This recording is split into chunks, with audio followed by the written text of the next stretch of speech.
The moment the incident broke out, Carter instinctively pushed me aside to shield his first love. Afterwards, we argued and broke up. Carter, disappointed, said, "You could protect your teacher, so why not Betty? Betty is a doctor, she'll be using a scalpel her whole life." I told him to get lost. The chaos of the incident was sudden, and the entire department fell into disarray. "Run." The doctors rushed to protect the patients, and I recalled my teacher saying that when it happens, run behind the machines. Those things are worth more than our lives. I decisively grabbed a little girl who had lost her spirit and ran toward the equipment, but someone pulled me back. It was Carter. I thought he would protect me, but instead, he pushed me out. I stumbled, regained my balance, and saw a man with a knife charging at me, shouting, "I'm going to kill you rotten doctors." Dr. Dan immediately pulled me behind him. "Darlene, are you stupid? Everyone else is running away, and you're running toward him." I opened my mouth to explain, but all I heard was a scream. "Ah, it hurts." It was Betty, she had been stabbed. I froze, feeling dread, thinking if it hadn't been for Dr. Dan, it would have been me. Carter, what was he trying to do? Soon, the security stopped the assailant. Betty lay on the ground, her blood staining the white coat. Carter, panic-stricken, pushed through the crowd and cradled her. "Betty, are you okay? Don't sleep. Betty, wake up," he shouted, pale-faced. "Quick, bring a stretcher." "Carter, if I die, will you care?" Before getting on the stretcher, Betty placed her hand on Carter's face and said this. Everyone looked at me because I was Carter's girlfriend. Betty had been stabbed in the leg, the wound wasn't deep, and she was mostly okay. I leaned against the wall, watching the two of them in the ward, lost in each other's sympathy. Carter stayed by Betty's side until she woke up. There had been rumors in the department that they were high school classmates and first loves. I asked Carter, and he said they were just ordinary friends, ordinary classmates. But I had never seen him so gentle and cautious, afraid to make too much noise and scare Betty. "Does it hurt?" "Yes," Betty sniffled. "I thought I'd never see you again." Carter tightly held her hand and kissed it. "Betty, I'd rather it was me who got stabbed." Hearing this, Betty's tears fell freely. "Actually, I came to this hospital for you.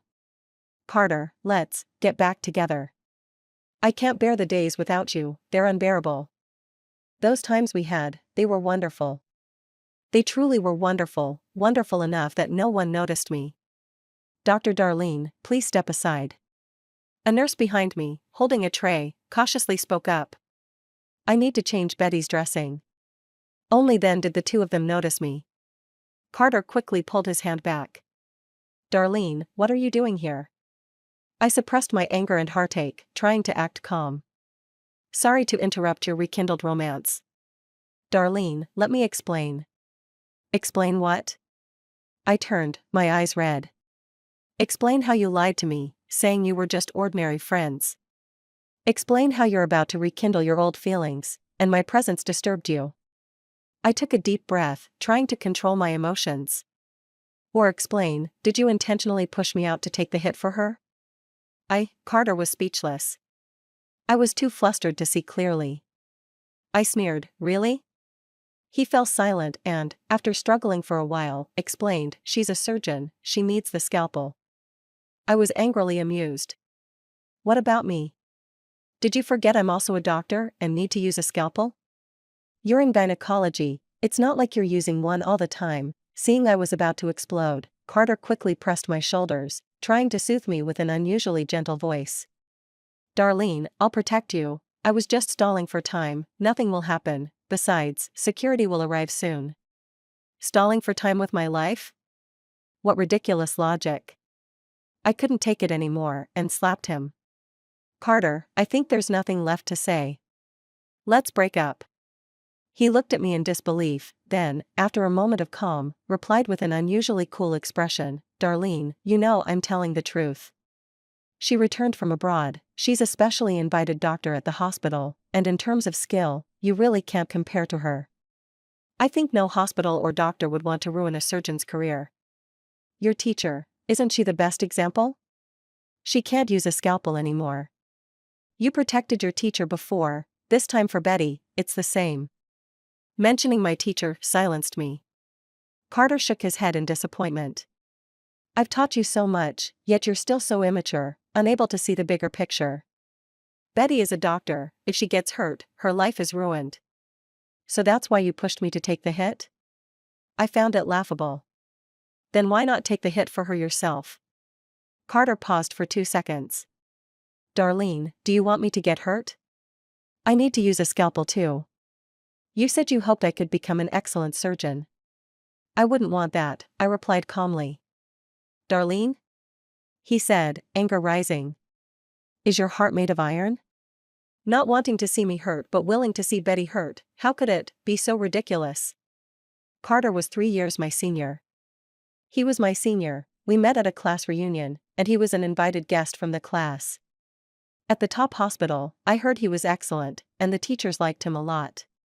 We, the soon-to-be interns, eagerly asked him questions. He showed no impatience at all and even exchanged phone numbers with many of us before leaving. He was especially polite, saying, "Feel free to ask me anything you don't understand." Initially, he was just someone on my list. Until I began my internship at the hospital and found out the teacher in charge of us had a great relationship with him. Whenever I didn't understand something, I'd ask him a few questions, and over time, we became familiar. At that time, I was assigned to obstetrics, and the work was so busy, I barely had time to eat. When appendicitis suddenly struck and my teacher was at a seminar, no one could attend to me. Carter called his teacher and performed surgery on me late at night. He even arranged for a nurse to take care of me, being thorough in his actions. My parents weren't around, and in a strange city, facing a stable and responsive guy, falling in love was only a matter of time. When I was discharged, I invited him to the cafeteria for a meal. To my surprise, 2 teachers saw us and joked, "Since you're both single, why not date each other?" I bit my chopsticks and exchanged an awkward smile with him. Little did I know that a week later, Carter confessed to me. "Dr. Darlene, actually I've been thinking for a long time about what I should say to you. I remember that night the moon was particularly round and bright. Seeing you in pain, squatting on the ground, I thought this girl was so pitiful. Watching you pretend to be okay while talking to your parents, acting tough. I felt really sorry for you. Dr. Darlene, I may be busy, but I still have time for romance. Would you like to date me?" That night's moonlight was truly beautiful, the evening breeze gently lengthened his shadow. He was gentle, rational, calm, and considerate, too perfect as a boyfriend. After a year of dating, we rented a place near the hospital to live together. On our off days, we studied thick medical terminology, learned case studies, and watched medical videos from experts together. Every day, we bought lots of grapes to practice, and he taught me how to stitch wounds more beautifully. We learned together, worked hard together, and grew together, providing emotional support for each other, with hardly any arguments. I thought we were happy. Until half a year ago, when Betty came and rumors began to swirl around the hospital. I didn't believe it. I thought Carter loved me, even if Betty were truly his first love, he would handle it rationally. Because in front of me, he was the embodiment of reason. But this incident shattered the dynamics between the 3 of us. I felt lost and absurd. So this was Carter's true self, calm, rational, cold, selfish, not loving me. I no longer recognized him. The Carter who loved and cared for me had unknowingly changed. No, perhaps it was just that I didn't understand him well enough. Maybe the reason Carter once felt sorry for me was because he pitied Betty, who was all alone in a foreign country with no one to care for her. Suddenly, I felt tired. I looked at Carter, my voice calm. "Carter, let's break up." "Do we have to break up?" Carter's face darkened, his mood clearly bad. "Darlene, you're upset right now, and I don't want to argue with you. I understand that any woman facing their partner's first love might act irrationally, might not be calm. Take some time to cool off, think it over. After that, decide whether you really want to break up. If you still insist on breaking up, I'll respect your decision." Carter appeared to be reasoning with me, acting rational and gentle, even lowering his stance. Yet, in his words, he painted me as irrational. I smiled. Actually, you want to break up too, don't you? You want to get back together with Betty. Keeping up this act will only make me sick. Yeah, since Dr. Darlene already said it, Carter, you're a grown man, stop being so wishy-washy. I turned around to see Dr. Dan lounging nearby, clearly watching the drama unfold. Am I wrong? He said. Clinging on like this isn't what adults do. Carter's face turned green. The hospital and police were investigating the medical incident. All the medical staff present had to cooperate and give statements. I said, I'm not a surgeon. I'm a gynecologist. I was off work and came to find my boyfriend for dinner, no, ex-boyfriend. Then I ran into. After recounting what had happened, I hesitated, then spoke firmly. There's something else I need to address. Go ahead, Dr. Darlene, someone said. I had already hidden, but Dr. Carter pushed me toward the troublemakers. Later, he said he did it because he didn't want Dr. Betty to get hurt. I believe this was intentional harm. The leaders exchanged glances. One of them stood up suddenly. Dr. Darlene, is that true? It is. I have a recording. The leader thought for a moment. Give me the recording. We'll work with the police and make sure you get an explanation. Not long after I left, the leader told the police, let us handle this internally. In the afternoon, Carter was called into the office. When questioned, Carter remained extremely calm. No, Darlene is my girlfriend. I only tried to pull her away, but accidentally pulled too hard. Even if the recording is real, what I said is true. I just wanted to protect an excellent doctor. Is that wrong? She's brave. Once, she even stepped in to protect her teacher. Why is it any different when she does it for a colleague? I didn't know what was happening in the office. At noon, I was eating lunch in the cafeteria. Dan sat across from me with his tray. A colleague teased, Darlene, since when are you so close with Dr. Dan from cardiac surgery? Dan wasn't shy about it. Her brother's a friend of mine. Oh, so there's a connection, someone said. I laughed along. I only found out recently myself. So, do we get benefits from being friends with Darlene? Dan joked, next time you bring up Darlene's name, I'll give you a free checkup. Sounds good. We won't hold back, then. We kept chatting as we ate, and out of the corner of my eye, I saw Carter walking over with a lunchbox. It was obvious he was bringing food to Betty. But instead of heading toward the door, he walked straight toward me. Darlene, can we talk? There's nothing to talk about. We've already broken up. I was blunt. Everyone around us went quiet, eyes widening in curiosity. Only Dan remained unfazed, still eating. Hurry up and eat. It'll get cold, he said. Carter glanced at Dan, his face darkening. So, you're with him now? Is that why you broke up so quickly? Carter.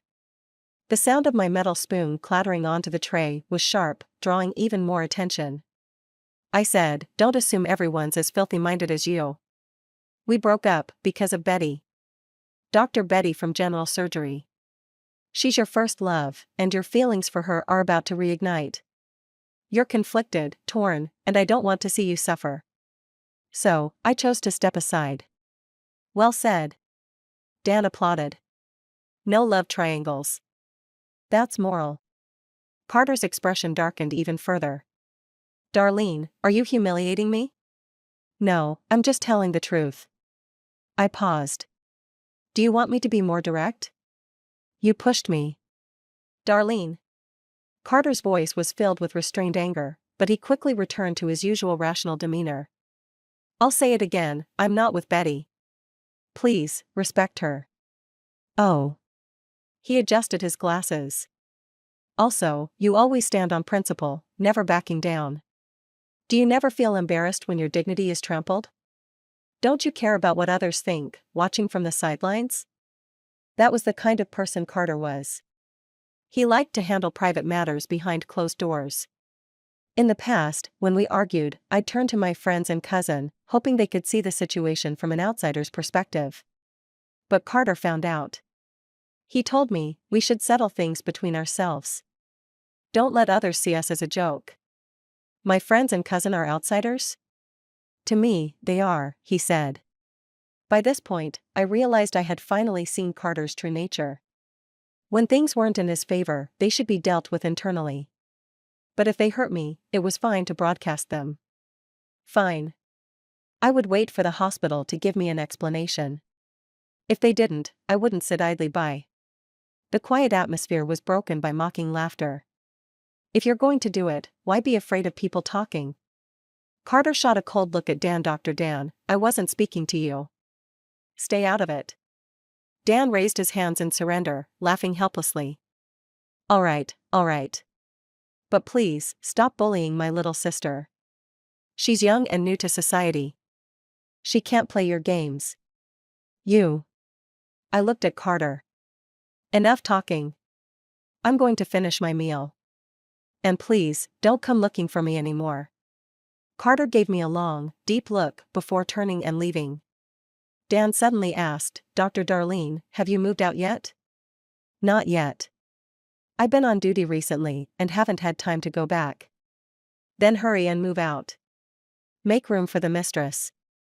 Come on, I'll help you move. I saw Carter's back stiffen noticeably. But he didn't turn around. That night, I wasn't on duty, so I went back to pack my things.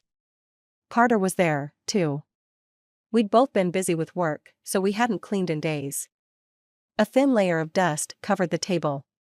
I folded my clothes and packed them into boxes. Carter leaned against the balcony, his expression unreadable, but he said nothing. I didn't have much, and of course, I didn't take any of the shared items. Once I finished packing, I called Dan. Dan, I'm done. After hanging up, I sat on the couch, lost in thought. I'd lived here for so long, and now I was leaving. Oddly enough, I felt a bit reluctant. Dan texted me that he was downstairs. Just as I opened the door, Carter asked, What's your relationship with Dan? Nothing. So, you've already found someone new? Shameless. Alright, I'm shameless. Carter walked over. Darlene, I'm asking you one last time, are you sure you're walking out that door today? I'm sure. His expression grew darker. Then don't come back. Of course. He coldly said, You're wearing clothes I bought. Oh, right. Without hesitation, I stripped off the clothes and threw them in his face. Take them back. Do you think I care? And don't think I owe you anything. I've returned every gift you've given me. Here's yours, take it back. Carter's face was livid as he rummaged through things and tossed them at me. I didn't catch them. Instead, I kicked them straight into the trash can. Then I grabbed my suitcase and headed out. Carter suddenly blocked my path with his foot. What are you doing? Do we really have to end things like this? He grabbed my hand tightly, his voice unusually soft. Darlene, I didn't push you on purpose. Can you ask the hospital and police to drop the case? Do you really want me to lose my job, Darlene, dear? Ah, so that's how it is. Of course, a rational person wouldn't make pointless moves. Just as I was about to speak, Carter's phone rang. He glanced at the caller ID, hesitated for 2 seconds, and answered. I'm busy right now. Carter, where are you? The room was too quiet, so quiet that I could hear Betty's weak and soft sobs on the other end of the phone. I'm in so much pain I can't sleep.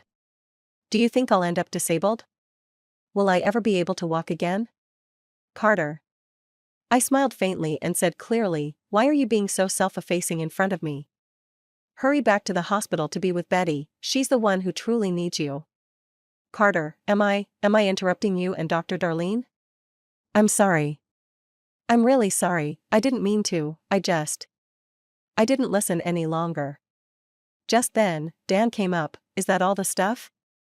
The elevator took us straight to the basement, and we loaded the things into the car. I saw Carter's car. He must be going to see Betty, how ridiculous. Are you taking a day off tomorrow? Why would I take a day off? Sometimes I really can't keep up with Dr. Dan's way of thinking. To celebrate. Dan said, his eyes sparkling, leaving a jerk like that deserves a proper celebration, doesn't it? Let's go, I'll take you out for some fun. Dan really knows how to have a good time. It was definitely a lot of fun. Pick whichever one you like. Faced with a variety of boys, I couldn't help but laugh and threw a pillow at Dan's head.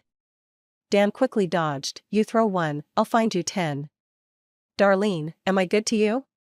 I couldn't help but chuckle. Yeah, you're great. He raised an eyebrow, winking, right? You should smile more. I was taken aback when he poured 2 glasses of wine. If you're not into boys, how about I find you some cute girls? And then? Dan really found me a bunch of adorable girls. They called me babe one after another, making me dizzy. Having drunk too much, I vaguely recalled an incident from years ago. I was perfectly healthy, and the moment I came to your hospital, I got sick. I see you all just want money.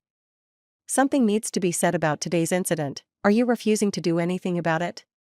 Just like now, patients venting their frustration for no reason. My teacher was so innocent, she was nearing retirement and had already been stabbed several times. It was winter then, and after my shift, I had changed into my down jacket, ready to leave when I rushed in at the sight of the scene. I was glad I was bundled up and wore fluffy gloves. I grabbed the bloody knife and didn't let go, even if it killed me. My teacher was saved. Later, I ended up in gynecology. My hands seemed fine, but they shook when holding a scalpel. My teacher lay in the ICU, crying and scolding me for my impulsiveness.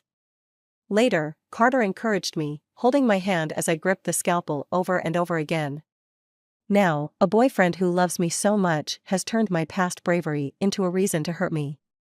Because I blocked once, what's the difference in blocking again? I covered my face, tears streaming through my fingers. Someone gently patted my back. Cry it out, once you're done, it'll be over. Seeing I didn't respond, he continued with his actions, but remained silent. Once I had cried enough, I peered out from Dan's embrace and awkwardly scratched my head. Sorry, I got your clothes dirty. Dan moved a bit away from me and casually poured a cup of tea. Don't mention it, it's my duty to take care of you on behalf of your brother. As for the clothes, I'll get your brother to reimburse you later. I could only smile and staggered off to the bathroom. Be careful. As I approached, I overheard a few girls chatting. That couple is really something. Yeah, when his girlfriend is upset, he comes to us girls to cheer her up. They say they have to make her happy. I'm a bit envious. I leaned against the wall and couldn't help but laugh softly, both amazed and helpless. On the day Betty was discharged, a lot of reporters came to the ward for interviews. I'm not afraid of medical disputes, I'm just afraid I won't be able to operate again. I hope to recover quickly, I have many patients waiting for me. When asked how she viewed the patient who caused the medical dispute, Betty paused for a moment and said sincerely, I don't blame him, everyone has their struggles. It's inevitable to make mistakes in life. This segment went viral online. The beautiful doctor is so kind and gentle. She once treated me, she's incredibly patient. She's the one who operated on my dad. At first, I was worried because she looked so young, but her skills are really impressive. If something really happens, we'll lose another good doctor. Damn those medical disputes. At the end of the interview, Betty confessed her feelings to Carter. The whole department knew that Betty was Carter's first love. First love, pure moonlight, such a beautiful youthful time. Naturally, Carter and Betty got back together and even posted it on Instagram. The sun was shining brightly, and the girl in a hospital gown was lying on his lap, her face covered with a mystery novel. Her neck was bare, adorned with a delicate necklace. Carter doesn't like me wearing necklaces. He thinks a clean neck is best, wearing flashy necklaces is just a burden, especially in case of a medical incident. But once I step into the hospital building, I don't wear any jewelry at all. Now I realize, pure moonlight is just pure moonlight. It's flawless, beautiful, and innocent. Nothing a later arrival does can change that. It's wrong. I quietly gave a thumbs up, indicating I understood. And then Dan struck first. A bitch deserves a scum, it's a match made in heaven. Colleagues I get along with quickly chimed in below. Holding my phone, I was moved to tears, laughing and crying at the same time. Amid the laughter, I found I wasn't even angry anymore. Maybe it wasn't worth it, Carter wasn't worth my anger and heartache anymore. Recently, I've been helping in obstetrics and have followed several surgeries. By the end of the day, I was so tired I couldn't stand up straight. After finishing at dawn, I sat directly on the floor to rest. Dr. Darlene, here you go. A nurse handed me a small bread roll and some milk. I tore it open and took a bite. The little nurse said, "It's from Dr. Dan, he came to find you this afternoon but didn't see you." Thanks. The nurse hesitated, so. Carter is really with Betty now? And he pushed you away. The news spread? Everyone knows, they're just curious how it'll be handled. Carter is really overstepping, he seems perfectly normal otherwise. After all this time, I had a bad feeling in my gut, fearing a cold treatment. Sure enough, in the afternoon, I was called in to observe Betty's surgery. When I arrived, Betty was in the middle of a pre-op conversation with the patient and their family. Whatever she said made the family tearful. "Dr. Betty, please, we're counting on you." Betty replied, "I'll do my best." The patient needs to have confidence and maintain a good mindset. The surgery went perfectly, beautifully. I watched coldly, unaware when Carter had arrived. He said to me, "Want to be a doctor like her? Just putting in effort isn't enough." So what? I retorted lightly, "So I need to shield her from harm." He shrugged it off, "I don't think that's necessary." I almost thought Carter had a moment of conscience. The next second, he continued, "But I believe one must have a spirit of dedication.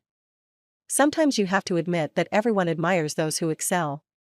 Those with talent are always viewed through a filter of admiration and professional halo. If something happens to Betty this time, and she can never hold a scalpel again, knowing she could save many lives, but because of this incident, those people lose their hope of survival."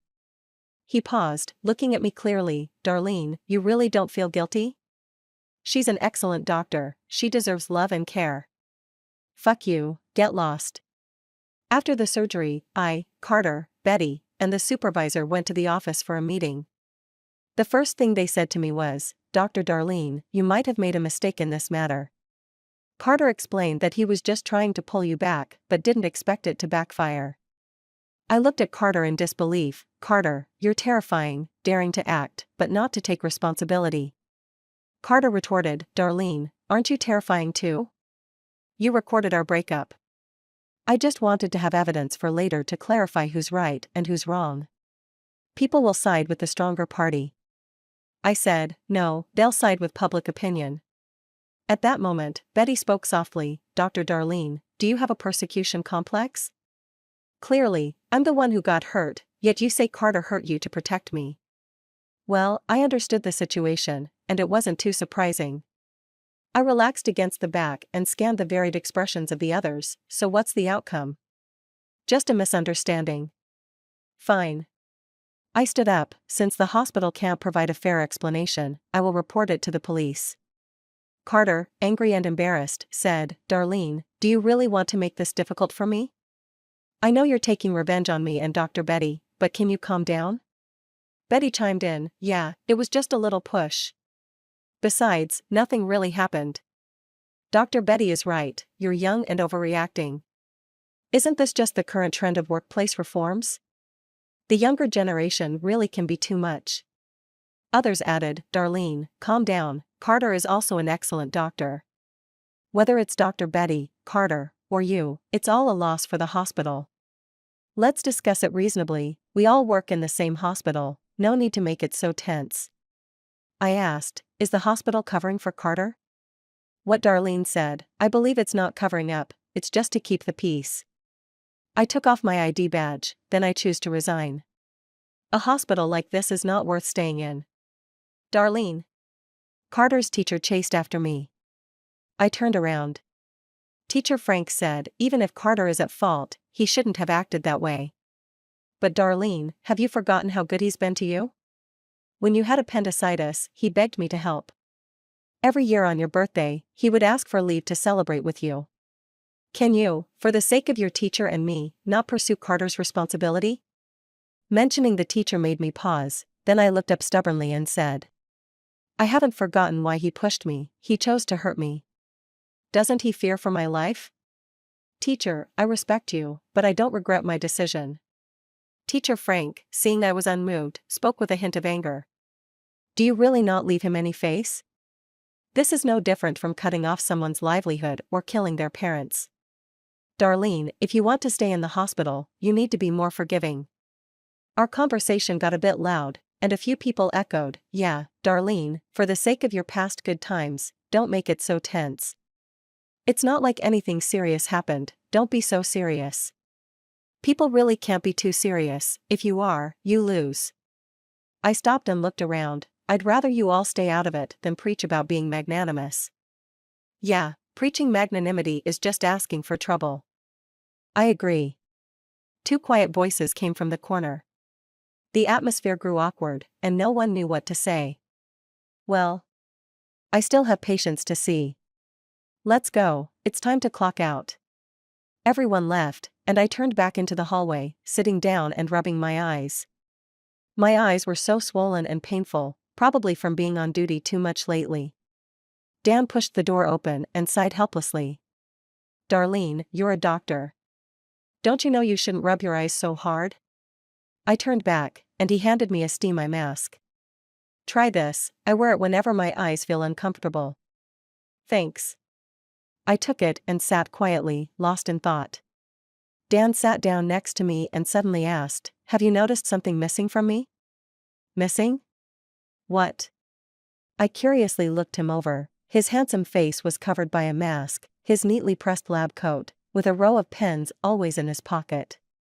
On the other side of the pens, he didn't have his ID badge anymore. I was stunned. You can't be what I think, right? Uh-huh.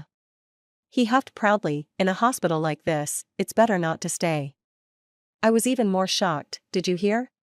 Not just me, several doctors heard, and they really admire you. I sighed. What's the use of admiration? If they had dealt with it properly, I wouldn't have wanted to escalate it to this point.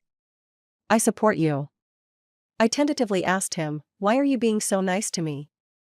Perhaps my gaze was deep enough, his beautiful peach blossom eyes curved, and the smile under the mask widened. Of course, a big brother should take care of his little sister, silly. Dan, you're not being honest. I paused. Do you like me? He froze for a second and laughed helplessly. Why are you so smart? I exhaled. Sorry, I've been muddled in my last relationship and am not ready to jump into another. He rarely dropped his teasing demeanor and replied seriously. I know, which is why I've never said anything. Who's bullying my student? A familiar voice came from outside, and I thought I was hallucinating. I jumped up and ran outside. Dr. Enid? Who called you over? Cut that out. I heard you were bullying my student, so I came to support her. Teacher? I ran over and stopped in front of her wheelchair, my voice trembling. Why are you here? You didn't tell me. Don't be afraid, I'll stand up for you. The teacher gently patted me. She looked just like I had seen her not long ago, warm and optimistic. My eyes immediately turned red. The teacher angrily said, don't think that just because I'm old and in a wheelchair, I'm easy to bully. Your student is a student, mine isn't a student? Today, I'm going to use my age to teach you all a lesson. This needs an explanation. My student will always be my pride. She took the hit for me. Where are you hiding? Who do you think you are, to teach my student a lesson? Carter's suspension or dismissal is what you should do. The rest will be handled by the police. A doctor who doesn't even have basic morals doesn't deserve to be a doctor. What do you mean it's for Dr. Betty's sake? That's Carter's personal grudge. Private feelings. It has nothing to do with my student. What's wrong with surgery? What's wrong with gynecology? If we judge a doctor's excellence by whether they can hold a scalpel, that's a huge joke. That day, my teacher, who could never stand again because of a medical dispute, verbally battled with them, fighting off 100 with one. With other doctors' firm attitudes, in the end, Carter was suspended. Before leaving, Carter said to me, Darlene, you're really malicious, I loved the wrong person. This man didn't forget to make a nasty remark before he left. The teacher overheard and frowned. Nonsense, utter nonsense. I was blind to have paired you with Carter. Letting you suffer so much inexplicable pain. I regret it deeply, But the road is still long. Now that it's resolved, move forward and never look back. Facing a mentor who had cared for so much, I finally revealed my softer, more vulnerable, and insecure side. Teacher, if Betty really gets hurt and can't hold a scalpel again, then And the dismissal of Carter will bring him legal punishment. They say I'm being petty. I was lost, am I wrong? But I feel like I'm not, I just want justice. Child, it has nothing to do with you. The teacher smiled, still so gentle and loving. Just like back then, even if I die, it has nothing to do with you. Yeah, what does it have to do with me? If it weren't for my teacher, Dan, and the colleagues who stood by me and encouraged me, I might have been crushed by Carter and those on his side, who thought that just because something happened to Betty, I would end up like my teacher, never able to hold a scalpel again. If it happened again, I'd still unhesitatingly shield my teacher. But Carter and Betty, they don't deserve it. They clearly don't deserve it, yet they still want to leave you with the emotional scars of guilt. A child with good judgment doesn't need empathy. My teacher hugged me. Good girl, be a child with judgment. Don't waste your empathy on anyone or feel guilty. I escorted my teacher out of the hospital building. She suddenly looked back at the towering inpatient tower and sighed with some melancholy. I'm afraid I'll never come back here again. But Darlene, what I want to tell you is this. Whether or not you hold a scalpel, you're still a good doctor. A doctor with integrity is a good doctor. I may not come back, but I'm at the school now, training one student after another like you. After that, things followed their legal course, and I never saw Carter again. Life went on as usual, clinics, deliveries, rounds, writing medical records, and so on. Witnessing births in the obstetrics department, and deaths in other departments. My parents urged me to get married, and Dan officially confessed to me during the spring festival. I had completely forgotten about Carter by then, and I happily agreed. Dan wasn't Carter. He gave me a whole new experience of love. We studied together, grew together. Of course, we argued too. He'd call my brother to mediate, or complain to my parents. He conspired with my colleagues to plan surprise birthdays and even his proposal. Whenever I arrived at the hospital, someone would say, Darlene, can't you control Dan a bit? Whenever he attended seminars or training sessions, he'd bring me local goodies. He bought me lots of jewelry. On our days off, we'd go out, and he insisted I wear them like a jewelry saleswoman. This guy even liked to show off our relationship on Instagram. He'd post everything, even my failed cooking experiments. He once told me, I was the one who liked you first. Who would have thought his momentary hesitation almost made him miss out on a lifetime? Dan hugged me from behind, feeling immensely grateful. He didn't cherish you, but there are plenty of people who will. That day, I had just parked my car when I saw two people struggling in the corner not far away. It was Carter. He's out? He wore a striped shirt, his hair was disheveled, and his face was covered in stubble. He no longer had the spirit of a doctor. I almost didn't recognize him, if not for Betty standing next to him. Betty, why are women always so ungrateful? How cheap can you get? You're really something else, just like that bitch Darlene. Who do you think I quit my job and went to prison for, huh?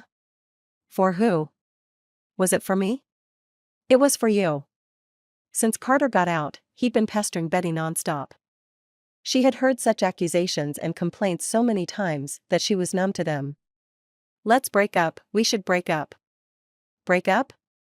You think you can just break up? I'm telling you, I'm never letting you go. Where's the money?